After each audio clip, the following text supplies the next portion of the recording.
Halo semuanya, perkenalkan nama saya Vina.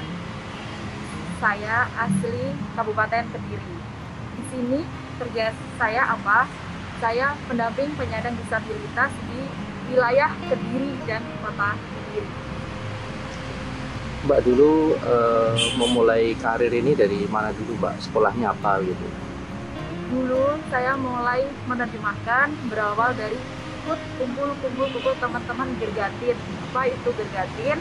Gerakan Kesejahteraan Tunarungu Indonesia, merupakan komunitas kelompok-kelompok tuli yang ada di Kabupaten Kediri dan Kota Kediri. Berawal dari situ saya mulai belajar bahasa isyarat dan akhirnya sering mendampingi teman-teman dan memahami cara berkomunikasi dengan mereka. Itu dulu pendidikannya di mana Mbak? Seperti itu. Latar belakang pendidikan saya dulunya D4 Kesejahteraan Sosial di kampus Sekolah Tinggi Kesejahteraan Sosial Bandung. Lulus tahun 2018.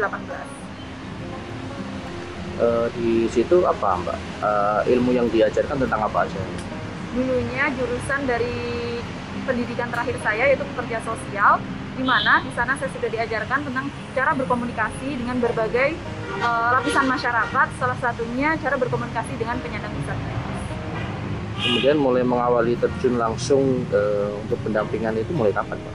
Saya mulai ikut pendampingan dan bekerja sebagai pendamping disabilitas tahun 2018, yaitu utusan dari Kementerian Sosial yang ditempatkan di wilayah Kediri.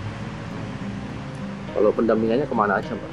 Biasanya? Untuk pendampingannya menyeluruh baik khususnya di Kota Kediri, tapi apabila di lain kabupaten membutuhkan bantuan, saya akan membantu mengakseskan beberapa hal yang berkaitan dengan penyandang disabilitas. Misalnya seperti apa itu Mbak? Contohnya, ada beberapa penyandang disabilitas yang masuk usia produktif, kemudian yang bersangkutan membutuhkan pelatihan tambahan untuk bisa mandiri, kita bisa merujuk ke berbagai UPT layanan untuk rehabilitasinya, baik UPT milik pemerintah provinsi ataupun balai besar milik Kementerian Sosial. Mbak kalau tantangannya di profesi seperti ini apa sih Mbak? Tantangannya berbagai macam sih, baik dari karakter masing-masing orang pasti berbeda. Begitupun dengan disabilitas. Banyak macam-macam disabilitas, dari disabilitas daksa, netra, rungu wicara, mental, dan grafika. Semuanya memiliki tantangan masing-masing, terutama dalam hal komunikasi. Dalam hal komunikasi dengan penyandang disabilitas tuli, khususnya ketika kita tidak bisa bahasa isyarat, hambatan terbesar adalah komunikasi yang kita sampaikan kepada mereka tidak sejalan dan tidak nyambung. Mbak kan sekarang di event-event atau kegiatan harus melibatkan penerjemah seperti ini ya Mbak. Itu gimana menurut Mbak? Untuk keterlibatan, akses terhadap teman-teman penyandang disabilitas itu sangat penting. Karena apa? Teman-teman disabilitas mempunyai hak yang sama dengan orang-orang yang lainnya, di mana mereka juga membutuhkan akses informasi. Contohnya saja kepada teman-teman disabilitas tuli.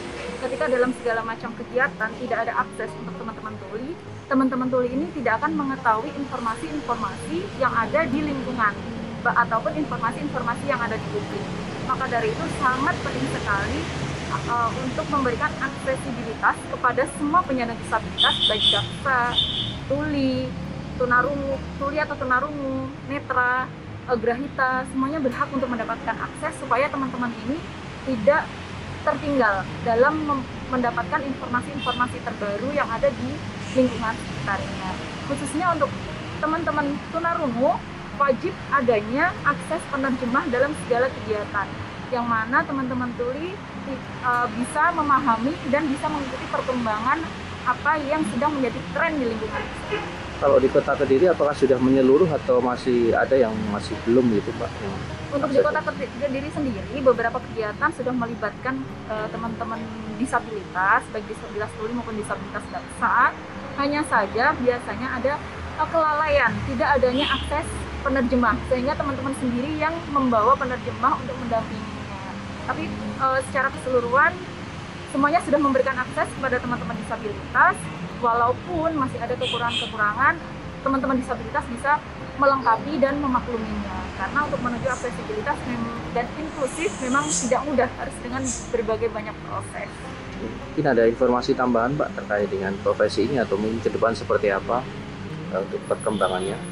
Untuk perkembangannya, saya hanya berharap baik di Kabupaten Kediri maupun Kota Kediri bisa inklusif kepada teman-teman disabilitas dan semuanya setara bisa mendapatkan hak yang sama, tidak ada diskriminasi, tidak ada stigma yang negatif, tidak ada perbedaan, dan semua bisa akses layanan dengan mudah dan mendapatkan haknya sebagai warga negara Indonesia.